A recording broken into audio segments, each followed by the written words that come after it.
Американские разработчики представили устройство, помогающее избавиться от храпа. Если положить его под подушку, то девайс, надуваясь, меняет положение головы спящего.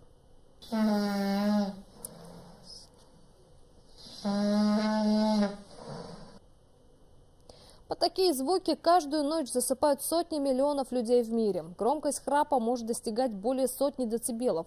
И хотя сами храпящие себя не слышат, для тех, кто рядом, такая колыбельная может оказаться настоящей пыткой. Кроме очевидного дискомфорта, храп, по мнению ученых, может негативно влиять на здоровье. Согласно исследованиям, он способствует развитию ожирения, депрессии и диабета. Бороться с ночными серенадами ученые пытаются уже давно, но любые ухищрения никаких эффектов, кроме бессонницы, не приносили. Единственный способ, проверенный временем, слегка поворачивать храпящих.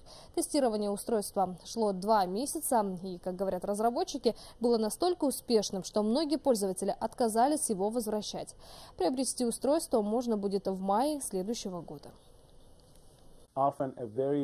Нора, так называется наша разработка, фактически прислушивается к звукам, издаваемым спящим. Когда храп становится громче и грозит разбудить кого-нибудь, Нора мягко подталкивает подушку, что уменьшает громкость и позволяет всем спать спокойно.